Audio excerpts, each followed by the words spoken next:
Hey, this is Brett. We're taking a break from new episodes today, so we're rebroadcasting episode number 893, Optimize Your Testosterone with Dr. Kyle Gillett. Hope you enjoy it. We'll see you on Monday with a brand new episode.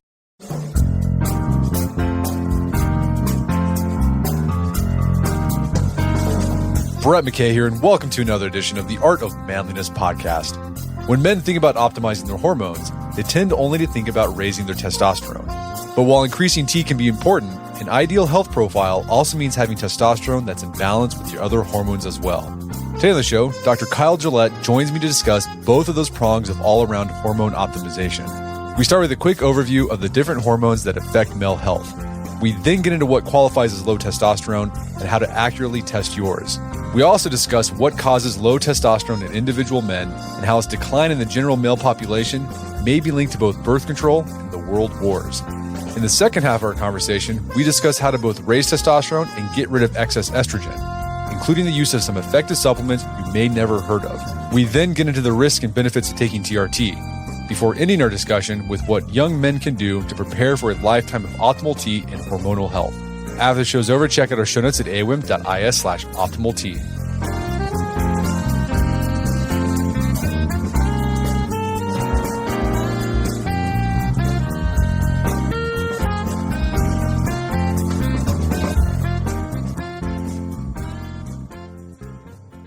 All right, Dr. Kyle Gillett, welcome to the show. Thank you. My pleasure. So you are a medical doctor. You do family practice. You specialize in obesity, but also hormone optimization, helping people have healthy hormones so they live a flourishing life. And today I'd like to talk about hormones, particularly male hormones. I think when most people think about male hormone optimization, they think about testosterone, and which is obvious why you do that. We're going to dig deep into testosterone today. But are there other hormones that affect male health that people often overlook? There certainly are. So even testosterone in and of itself, there's nothing unique about it compared to other androgens. There's just one androgen receptor. Testosterone just happens to be the most well-known androgen. So there's DHEA, which is a very weak androgen. It's produced by the adrenal glands, which are small glands above the kidney. There's DHT, which is dihydrotestosterone. This is a very strong androgen. You don't have as much of it as testosterone, but it's vitally important for what's called secondary sexual characteristic development, like the deepening of the voice, growing facial hair, those secondary sexual characteristics, which are vital. And also, I think people often overlook estrogen plays a role in male health. Certainly. Testosterone aromatizes and directly converts to estrogen. So the way to think about estrogen is the more estrogen, the better for your health because it prevents things like heart attacks at a correct ratio to where you feel good. Okay, so we got to have some estrogen in there at the right balance. And then there's another hormone called SHBG. What does that do? So SHBG is also known as androgen binding globulin. It's a protein. It's made in many places. The liver makes most of it, but the testes also make some of it. And SHBG stands for sex hormone binding globulin. It most strongly binds DHT, and then it binds testosterone relatively strongly. DHEA weaker than that. And then estradiol, which is your main estrogen, even weaker than that. So think of this as regulating all of the hormones and keeping them more stable. The higher the SHBG, the more stable the level will be. Men produce a lot of testosterone during sleep, so the level is generally much higher in the morning. But if you have a very low SHBG, you'll crash, and you can actually have deficient levels of testosterone in the evening routinely, but normal levels in the morning if you don't have enough SHBG. The most common cause of an SHBG deficiency is insulin resistance, which is often due to too many calories or too many carbohydrates and sugar. So what's interesting about all those hormones is they interact with each other. It's a complex system. So if you raise the level on one might go down or up. So I think a lot of guys, they get too focused on, well, I got to increase this one thing or reduce this one thing. Well, if you do that, you're going to have these cascading effects that might not be optimal.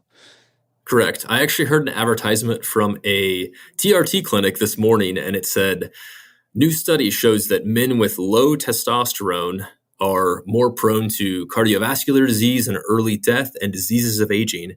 And I thought to myself, this is odd because they're implying that you need testosterone replacement to prevent this. But of course, that is a logical fallacy, because just replacing the testosterone without figuring out what's actually causing it in the first place, not that TRT is wrong, but you need to figure out what the cause of it is and then address it.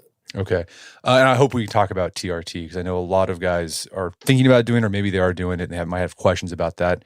Let's talk about testosterone. So there's two ways to measure testosterone, two measurements of testosterone that I read about.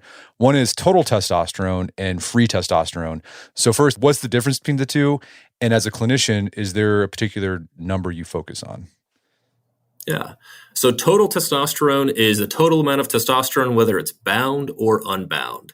When testosterone is bound, it in general does not bind the androgen receptor, which is on the X chromosome. And total testosterone includes testosterone bound to albumin, which is the main protein in the blood, and also SHBG, which we talked about earlier. But free testosterone, or any free androgen, is what is going to be what is actually binding to the receptor, and then it takes it into the nucleus of the cell, and then it binds to DNA to cause what's called gene transcription. So the androgen receptor gene that's on the X chromosome is then mostly activated by free testosterone.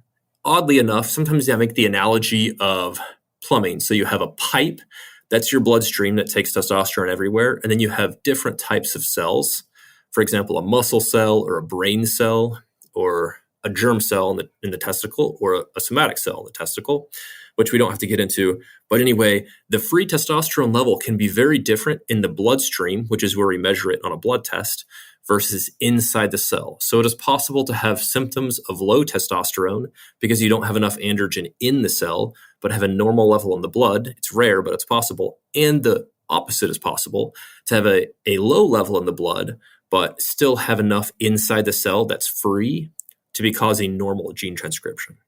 Okay, so just to recap there, total testosterone is made up of bound and unbound testosterone. Bound testosterone can be bound to albumin or SHBG, and then when it's bound to those things, it can't attach to the androgen receptor in the cell, and so it can't have those changes on the cell.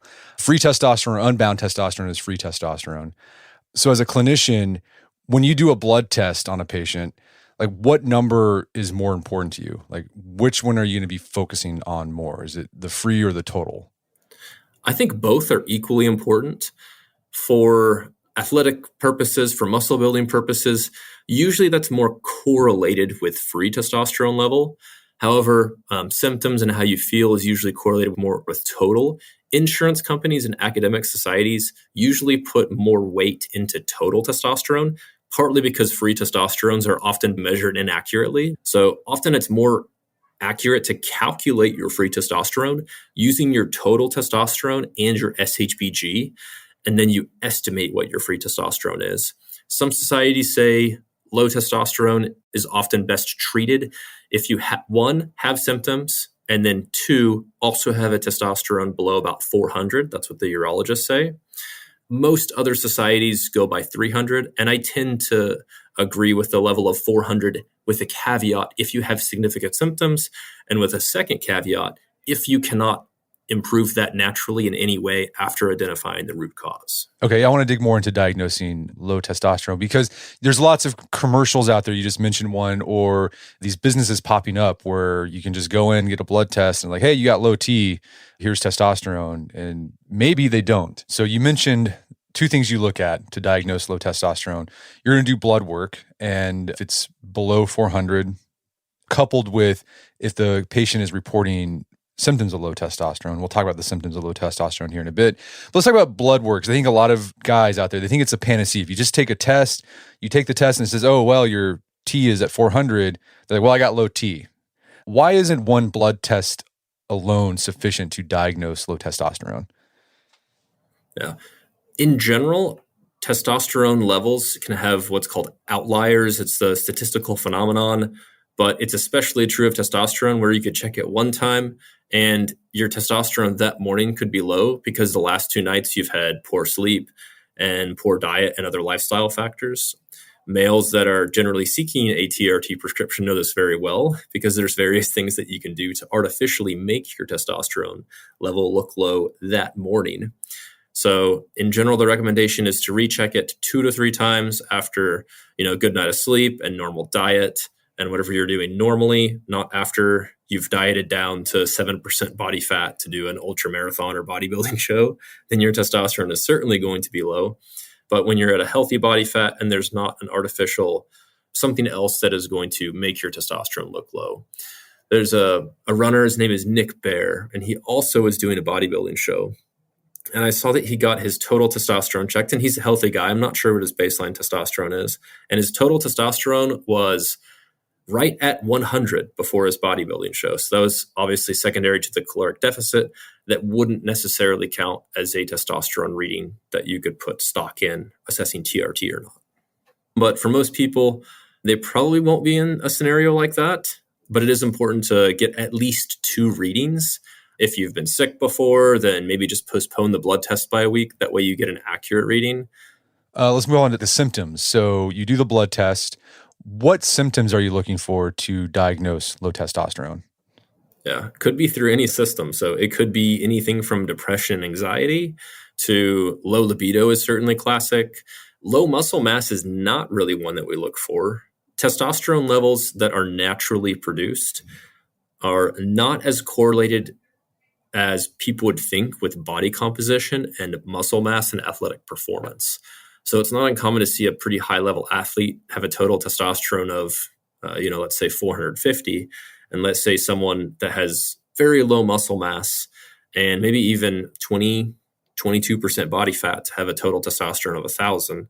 There's not as much correlation, but other things that you would look for seriously is, for example, erectile dysfunction, sexual health in general, sperm production. So if there's a patient that is having even subfertility, just a little bit of trouble getting pregnant, that individual should certainly have a test of his testosterone as well. So with low libido, how does a guy know if he has low libido? Because that seems like it could be pretty subjective. Yeah, libido obviously has a lot of psychosocial factors as well. It's usually taken at patient's word. And a lot of times when you're testing these patients, you've known the patients for a while. Sometimes you haven't. But if they're telling you that it's low relative to what it usually is and no other factors have changed, for example, they've been married to the same person for 5 years. They're not actively going through problems in the marriage. There's not something else that would be affecting the libido. So that would usually come up in the social history when you do a history and physical on a patient. It is important to dig into the social history to make sure there's not something else that is affecting the libido. So besides the low libido, maybe the lack of drive, what are the consequences of suboptimal male hormone levels, like chronically? Is it going to affect your cardiovascular system? Is it going to affect cancer? Does it affect things like that? It will. If someone is significantly hypogonadal for a long time, they're at much higher risk of osteoporosis, which leads to bone fractures and even mortality as well. They're at higher risk of neurodegenerative disease, likely largely due to low estrogen. If you don't have a lot of testosterone, you're probably not converting a lot of it to estrogen. And if you're not doing that, then you're also at risk of cardiovascular disease. Estrogen is very cardioprotective and helps with the production of good cholesterol to help take cholesterol out of the plaque. So they've done studies, and you look at one group of people that have true hypogonadism, which is generally 2 levels under 264 or so. And then one group you give TRT, and then one group you don't give TRT. You would think that the group that you give TRT would have a shorter lifespan because androgens do cause excess production of quote unquote bad cholesterol. They do increase a particle called ApoB, which is the most important one to watch for cardiovascular risk. But the group that you give TRT actually has less heart attacks and strokes. Right, because what you were saying before, the testosterone creates estrogen, and then the estrogen protects the heart. So let's talk about the causes of low testosterone. What can be behind low T? Most commonly, metabolic syndrome. So excess calories, excess carbs, insulin resistance. High fasting insulin leads to the liver not producing SHBG. So you might be producing a decent amount of testosterone, but it's being metabolized so fast that it's difficult to use. That's most common. The second most common, I think, is sleep apnea or obstructive sleep apnea. Obviously, that kind of goes hand in hand with metabolic syndrome, but often it goes hand in hand with PTSD. I saw a study on young men that had just gotten out of the military and they had been diagnosed with PTSD, and they tested them all for sleep apnea, and something like 80% of them had sleep apnea, and they were all under a BMI of 25.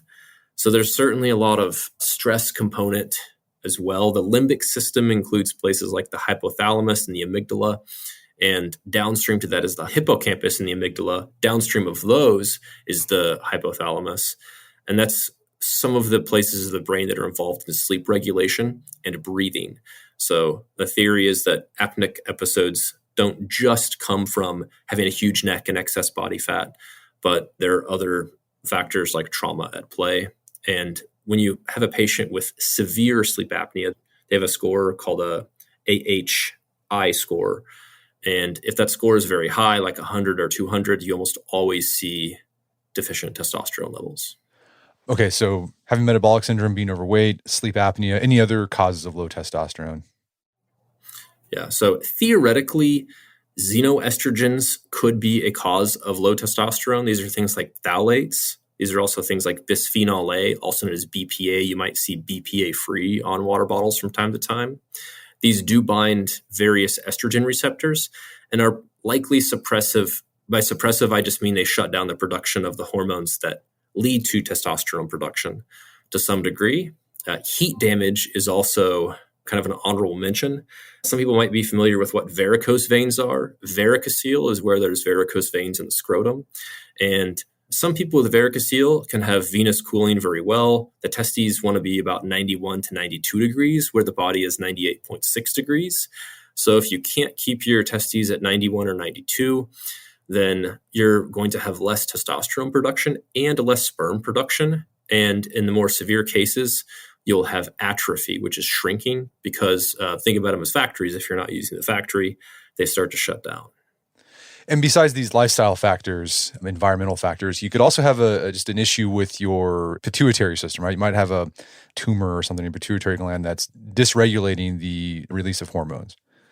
Correct. I suppose that would be likely one of the more common, less modifiable risk factors. There's not a lot that you can do about that. You can take supplements like vitamin B6 or like vitamin E, but a lot of times pituitary microadenomas or even macroadenomas, basically it's a small tumor in the brainstem. The pituitary gland is where you make a lot of different hormones, like growth hormone and like LH and FSH, but LH is the main hormone that's produced there that leads to testosterone release.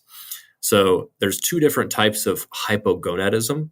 There's primary and secondary. So primary is where the testes are not functioning, and then secondary, think about it, it's two steps instead of one step. So the LH can be low in secondary hypogonadism. And if your LH is very low and a hormone like prolactin or IGF-1 is very high, then that might be a sign of a pituitary microadenoma, in which case you need a MRI. And LH, that's luteinizing hormone, correct? Correct. LH is luteinizing hormone. FSH is follicle stimulating hormone. They do crosstalk to some degree, but LH mostly helps with testosterone production and mostly binds to the Leydig cell in the testicle. And FSH mostly binds in the seminiferous tubules and helps with spermatogenesis. So, I mean, listeners have probably heard reports that T levels in men have been declining in the past few decades. Do we know what's causing this sort of general decline? Is it just all these lifestyle, like people are getting fatter, they're not sleeping, they're stressed, and the stuff in the environment? Is that kind of what we've decided is the cause of the lower T levels? The various causes that we've already discussed are likely the primary causes of what is causing declining testosterone levels. But I think there is another factor, and a lot of that has to do with what I'd call epigenetic drift. Some people might call it natural selection. I might call it unnatural selection, where individuals with higher testosterone levels are no longer being selected for as early. And also, a lot of individuals are having kids later on in life. For example, in their 30s or even 40s, when you might have very different maternal and paternal hormone profiles. That's one of the reasons why I recommend, if men are taking medications like finasteride or dutasteride, that they stop their finasteride 90 days before attempting conception, and they stop dutasteride, depending on what dose they are, usually 6 months before conception. By the way, spermatogenesis takes about 60 days or 2 months. That way they have enough time to wash out before they start producing the sperm in the germ cells so that they wouldn't pass down any epigenetic changes to potential offspring. Okay, so maybe the idea is that, again, this is theoretical, right? The testosterone increases aggression and risk-taking behaviors, and that's not as adaptive in our safe, like high-tech modern landscape. So men with lower testosterone might be more successful these days, and women choose those men for their partners. And then when they have children, the men pass down his genes, and then his children have lower testosterone too. And that just perpetuates, just lower testosterone in the male population overall. Also, this idea of selection. I've heard that, I read this somewhere, correct me if I'm wrong on this, that women on birth control, they're not attracted to higher testosterone men. Is that true?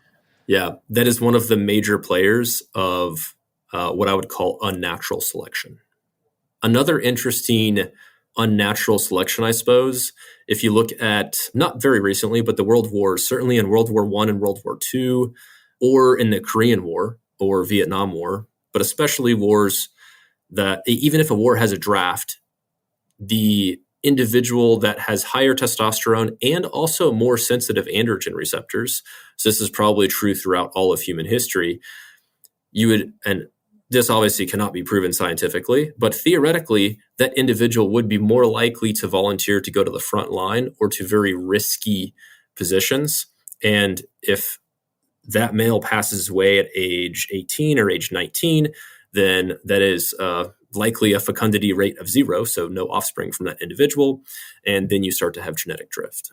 Okay, so again, this is theoretical. What you're saying is that men with very high testosterone, they're going to take more risk, and in doing so, that may take them out of the gene pool by taking those risks.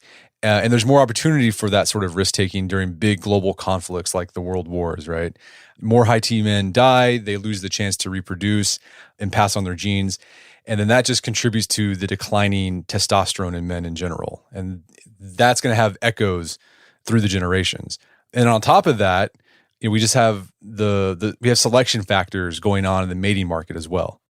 Yes. And it's not like it's an be-all, end-all, all or nothing. You select for high testosterone or you select for low testosterone. There's a lot more psychosocial factors at play, but we are certainly seeing that there's likely a decline in testosterone, even a bit more than could be accounted for by just metabolic syndrome and sleep apnea. Maybe things like heat damage to the testicle, maybe things like xenoestrogens are playing some part in this. But we'll probably never know, but It's very fun to speculate about it. Well, the heat damage to the testicle, like what would cause, like keeping your laptop on your lap, sitting down a lot, would that cause heat damage? Probably not significantly enough, but if you already had a varicocele and you already spent an hour in the jacuzzi, keeping your really hot laptop and phone directly over your scrotum is certainly not going to help. I suppose someone could prove this at some point. They've actually done a lot of studies where they look at the scrotal temperature, and they've randomized 2 groups of usually college students. And one group they have where basically like a sock around their scrotum that has something really warm in it. So they warm up the scrotum artificially to 98 degrees instead of 91 or 92 degrees. And in the individuals that don't have varicocele, they can still overcome that heat damage because their venous pooling mechanism is so good at buffering that heat damage. So that did not affect their testosterone production, and it did not affect their spermatogenesis. However, in individuals that already have impaired venous cooling, for example, with varicocele or varicose veins, then it did. We're going to take a quick break for a word from our sponsors. And now back to the show. Let's talk about optimal levels of testosterone. So below 400, and if you're experiencing low testosterone symptoms, that's not good. Is there an optimal level? Is like a level that guys should reach for, or is it going to differ from man to man? It certainly differs, but that's kind of an easy answer. So I'll get into it more than that. A lot of times people have told me that I say individualized. I say that word a lot because health is individualized. We are all unique. We have different genetics, we have different epigenetics, and we have different growth and development. past that as well. But for most men, an optimal testosterone level is between about 500 and as high as you can go naturally. So, there is some individuals with a total testosterone of 1500. They almost always have really high SHBG. So a lot of times their free testosterone is only 20 or 25. Between about 550 and whatever you can produce top in endogenously, naturally without medication. But you also, it could be lower. I mean, you mentioned there are athletes who are at 450 and they're healthy. So if you get a blood test and it's below 500 a little bit, you probably, I guess you shouldn't worry too much about it if you're not experiencing any symptoms. Correct. Okay. That's good to know. So let's say a patient comes to you reporting symptoms of low T. You do a series of blood tests that show, that your T levels are low. They're below 400. What's your first line of attack in helping this patient get his T levels up? First thing to look at would be LH and FSH. If those are really low, then I'm worried about the pituitary or the brain. If those are really high, then I'm worried about the health of the testicles. If they're in between, then I look for another pathology like diabetes, metabolic syndrome, insulin resistance, sleep apnea, etc. I also look at prolactin and IGF-1, make sure you assess their tumor risk. And then I also look at estradiol. If it's a very high estradiol, then estradiol is likely what is suppressing the production of LH from the pituitary. So you have estradiol, which is your main estrogen, which is causing less testosterone production. And in that case, I look at things like alcohol consumption that can upregulate aromatase, or consumption of excess calories or fat that can upregulate aromatase, which converts testosterone to estrogen, by the way. So those are the first things. Beyond that, what are you looking at? Beyond that, I'd like to, if pertinent, do an exam, make sure, especially if this individual is, developing, if they're an adolescent or whatnot, you need to make sure that they're through all the Tanner stages, basically Tanner stages 1 to 5. 5 is done when you're at essentially adult growth and development, to make sure that they don't have some unusual or unlikely syndrome. And then after that, I'd like to look at their fasting insulin, their A1C, see if there's something that I can correct. I look at their cortisol. If their cortisol is high, then there's a lot of lifestyle factors and also supplements that can help control cortisol, like ashwagandha or Emodin. I look at their prolactin. So if their prolactin is just a little bit high, then maybe I do start them on some vitamin B6 or some vitamin E. If their estrogen is high, maybe I start them on some calcium D-glucarate that helps with estrogen glucuronidation and metabolism. It basically helps you excrete it through your stool. And then repeat labs in 1, 2, maybe even 3 months, and see if we can improve those things, along with, as always, diet and exercise. Okay, so it sounds like the first line of attack, if it's not a pituitary problem, you're going to be primarily doing lifestyle changes, right? Quitting drinking, getting better sleep, diet, exercise to help get that insulin sensitivity back online. So yeah, lifestyle stuff would be the first line of attack. And then will it take maybe 1 to 2 months before you start seeing results from that? Yeah, often it does. A lot of times you feel better the first week, and a lot of times your testosterone production recovers very quickly. But occasionally I use medications as well. So some people utilize a short course of HCG, which essentially binds the LH receptor, takes the place of LH. And occasionally I'll utilize very short courses. By very short, I mean a week or maybe 2 weeks of selective estrogen receptor modifiers, or sometimes longer in the right patient, especially very young patients that you're trying to stimulate endogenous production. These are often patients that desire fertility within the near to mid-near future. Besides diet, exercise, sleep, managing stress, you mentioned a few supplements that you recommend men taking to optimize male hormones. Are there ones that you recommend for just any guy who, maybe they don't have any problems with testosterone, but they just want to feel good? Are there ones that you like and that are safe? Creatine 5 to 10 grams a day would be a great start. L-carnitine would be a consideration, especially if they're interested in athletic performance optimization or body composition optimization. L-carnitine would be reasonable. Consider checking a TMAO to make sure that it doesn't convert to that in too high of a rate. Another reasonable addition, if someone has high estradiol, would be calcium D-glucarate to make sure that they're binding up extra estrogen and excreting it. I've heard that boron can impact testosterone. How does boron increase T levels? Boron works okay for people with really high SHBGs.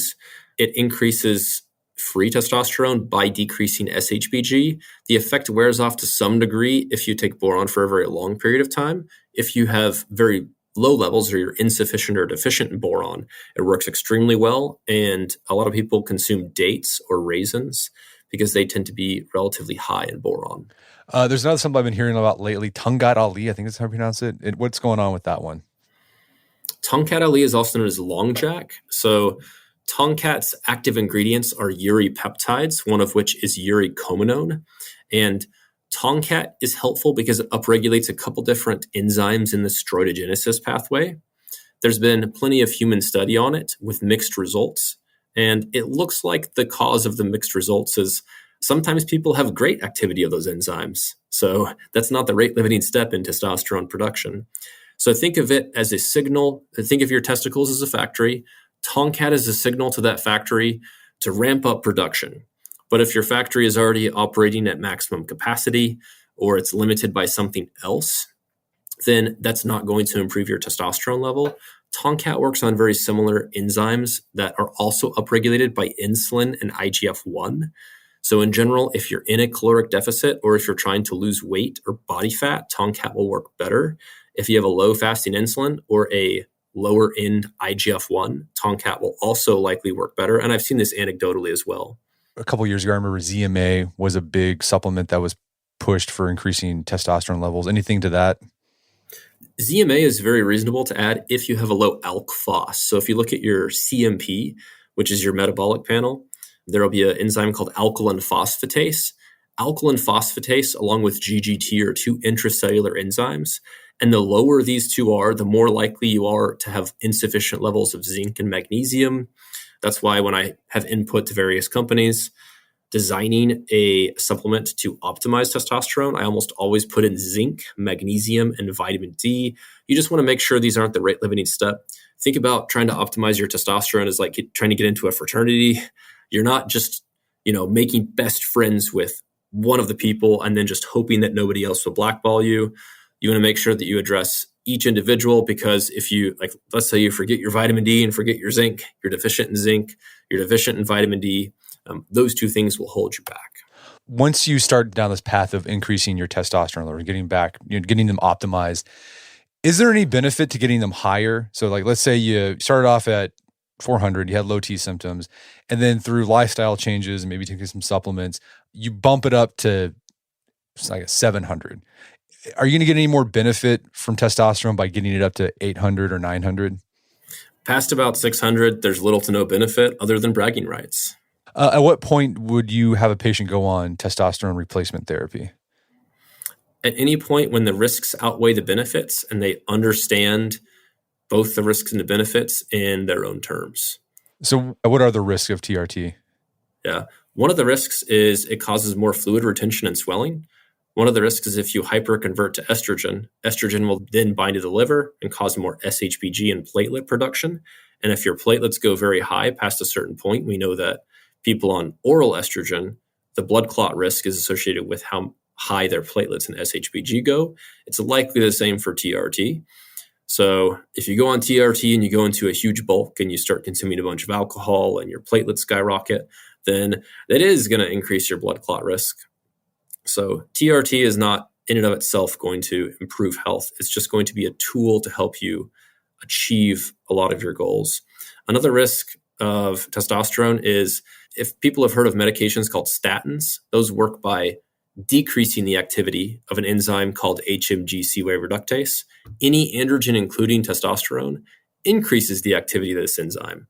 So often people's cholesterol, and it's not actually cholesterol, they're lipoproteins, but people's quote unquote bad cholesterol gets worse. That's why we watch that ApoB number very closely, because we know that ApoB is the particle that is going to lead to plaque formation in areas like the coronary artery.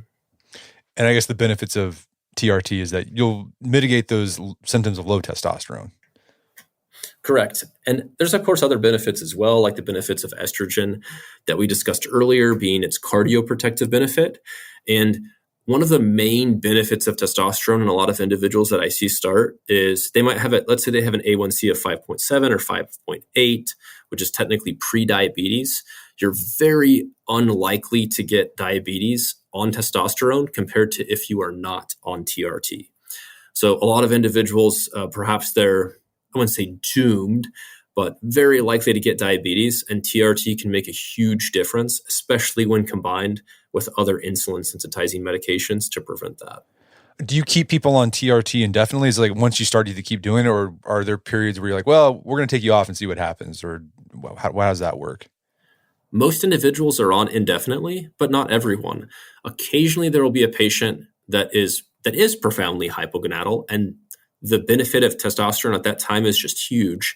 Let's say it's a patient who has a BMI of 40 and they weigh 400 pounds, and they also don't have a huge amount of lean body mass to lose in proportion. Everybody who weighs 400 pounds is going to have a lot of lean body mass, but just less relative to your average person. And they want to maintain as much of that as possible. They need that tool in order to exercise. Even if it's somewhat of a placebo tool, that still helps. So if it gets them having a very healthy lifestyle, they go on that medication. Perhaps they go on another medication like a GLP-1 for a short period of time. And then they don't really know what their baseline testosterone is. So maybe after 2 years, they've learned those lifestyle interventions. They very slowly are ready to come off of every medication. And then you can use a medication like HCG to help restore natural production. Perhaps 1 week of a medication like enclomiphene or Novaldex or even raloxifene. And then you see what their natural production capability is. You give them a few weeks, and perhaps they restore to a total testosterone of 600s, which is likely quite good in that situation. Or perhaps they go down to 100s again. But a lot of people would want that chance to go back to producing their testosterone naturally. And in some cases, it does work. I would say 90% of people that start on testosterone are going to remain on it indefinitely. But I would also say that 90% of people that go on testosterone can very likely regain at least their previous level of testosterone if they were to want to come off. Well, here's a question. With female hormone therapy, you might start taking it during menopause to help with symptoms. But at a certain point, like once menopause is over, I think you're supposed to get off those hormones. Does something like that happen for men? You might do TRT throughout your 50s and 60s, and then at a certain point, you're in your 70s and you're like, well, I don't need to do this anymore. Or are there 80-year-old or 90-year-old guys taking TRT? There are 80 or 90-year-old guys taking TRT. Occasionally, you will do a dose adjustment. It just kind of depends on the situation. But a lot of times when males reach that age, they are less likely to have as much benefit, and they are more likely to have slightly more harm. So it's a moving target over time where you get out the scale and you're weighing the risks and the benefits. And at that point, when a patient's already on TRT, you also weigh the risks of how difficult it would be to come off, which is not extremely difficult, but it is difficult because there's medication regimens that you have to go with. And even with those medications, often there is a short period of time when you don't feel great. So we've been talking about optimizing male hormones in grown men, but let's say we got some dads and moms out there listening and they've got boys who are about to start or are in the middle of puberty. What can they do for their sons? What can young guys do to make sure they set themselves up for a lifetime of male hormone optimization? First and foremost, no huge dirty bulk in early adolescence. What I mean by that is, let's say there's somebody that's trying to put on weight for football or whatever other reason. Can't think of any reasons where it would be worth it, but they're putting on weight and also putting on fat.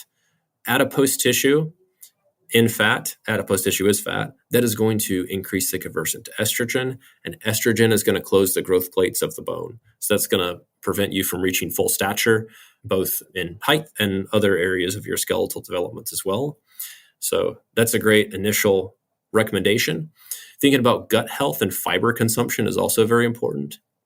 That's going to prevent, again, from it's called intrahepatic circulation of estrogen. Estrogen is not necessarily the enemy. In fact, a little bit of estrogen is needed to what's called priming the pituitary in order to fully kickstart adolescence. And that's one of the reasons why boys with very high body masses have higher estrogen. So the pituitary gets primed too early, and something called precocious puberty is happening, which is too early of puberty.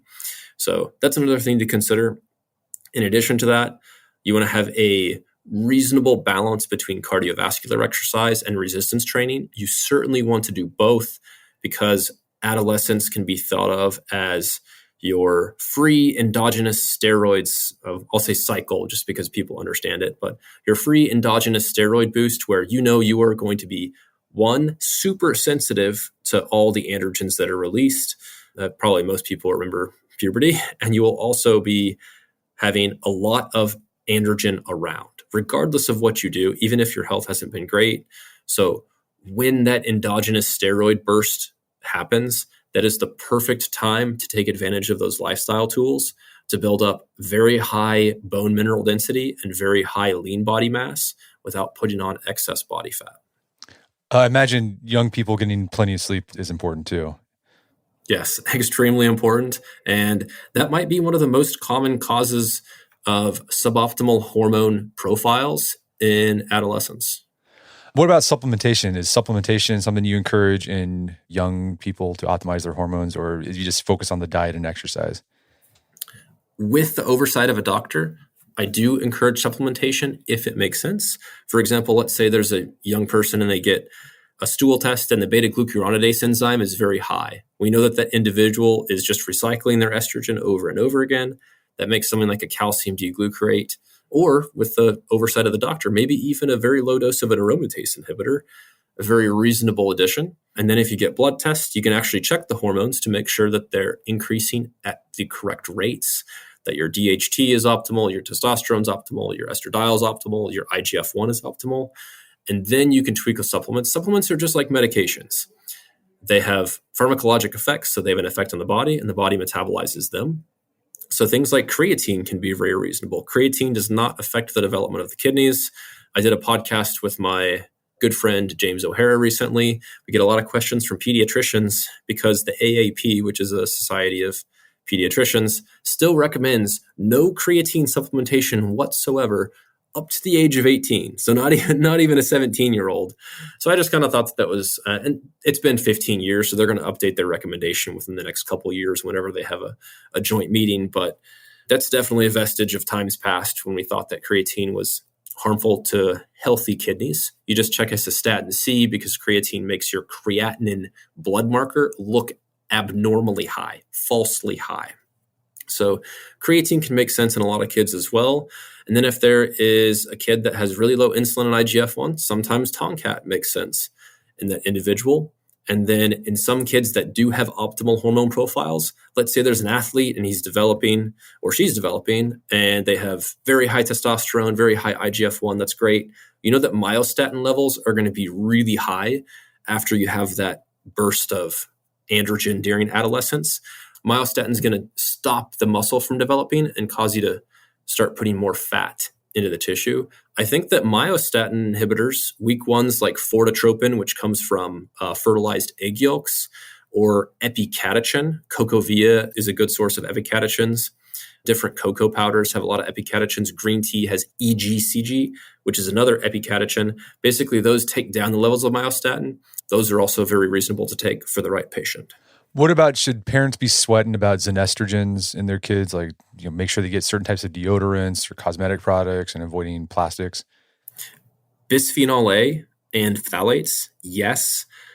That's kind of where I personally draw the line, where if you are worried about every single thing, we live in an unnatural environment, more so than ever. So those are usually the ones that I say to avoid. If you live in an area that more likely has contaminants and microplastics, a lot of times I do recommend testing your water. There are a lot of services that do this. I personally used my tap score to test both the water from the tap and the water through my Berkey filter. If you have young children, then that seems like a very reasonable time to use a water filter if you don't know what the contents of your water is. And then as far as foods, of course, avoiding ultra-processed foods. I think it was like ultra-processed mac and cheese that got a bad name for having high phthalates. I assume they fixed that by now, but I actually don't know. So a lot of times it's the same recommendations as any other whole food diet, and then know your sources. Try to avoid contaminants at very high levels and use the Pareto principle. Try to do right most of the time and you'll get most of the benefit, even if you're just doing it some of the time. Well, Kyle, this has been a great conversation. Where can people go to learn more about your work? My hub is on Instagram, Kyle Gillett MD, and it's Gillett Health on all other platforms. I do have a podcast that we fairly recently have, I guess, gotten pretty good audio and video of, but that's on YouTube, Spotify, and Apple Podcasts. We have a clinical grade podcast, and then we have a layman's podcast that we're going to call After Hours, which should provide good entertainment. Fantastic. Well, Dr. Kyle Gillett, thanks for your time. It's been a pleasure. Thank you. My guest today was Dr. Kyle Gillett. You can find more information about his work at his website, gilletthealth.com. Also, check out his podcast, Gillett Health Podcast. And check out our show notes at aom.is/optimalT, where you find links to resources when we delve deeper into this topic.